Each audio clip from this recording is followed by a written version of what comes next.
আমি আমি কি আপনাকে হেল্প করতে পারি? আমার মোবাইল একটা ফোন দেন ভাই। হ্যালো, আচ্ছা কে আপনি বলুন তো? কি চান আপনি? আপনাকে চাই। Good morning. প্রেম বা ভালোবাসার পরিচয়টাই কিন্তু বড় কথা নয়, দুটি মানুষের মনের মিলই হচ্ছে বড়। আমার মনে হয় আমার না বিয়ে করে ফেলা উচিত। আচ্ছা বলুন তো, আমাকে বিয়ে করবেন?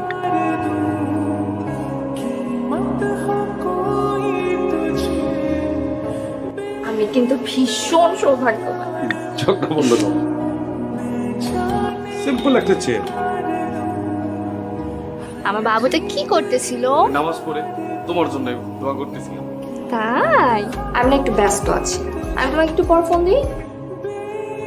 তোমার খুব দেখতে ইচ্ছে করতে। তোমার সাথে না আমি কয়েকদিন আগে দেখা। আমি ভুল করে ফেলছি ভাইয়া। মজা হ্যাঁ? আপনার লেগে অবশেষে আমি আমার বউরে পাইলাম। আমার বউরে রেখে আসছি। আমি শুধু তোমাকে ভালোবাসি। আমি একটা ভুল করে ফেলছি, অনেক বড় একটা ভুল করে ফেলছি, আমাকে মাফ করে দাও। প্রতিটা মানুষের তার কর্মের ফল ভোগ করতে হয়। একটা মানুষের সবচেয়ে সেন্সিটিভ পার্ট হচ্ছে তার মা। এই মনে যখন কষ্ট পায়, ভিতর থেকে মানুষটা মরে যায়। যেই তুমিকে ভালোবেসেছিলাম, এই তুমি সেই তুমি না।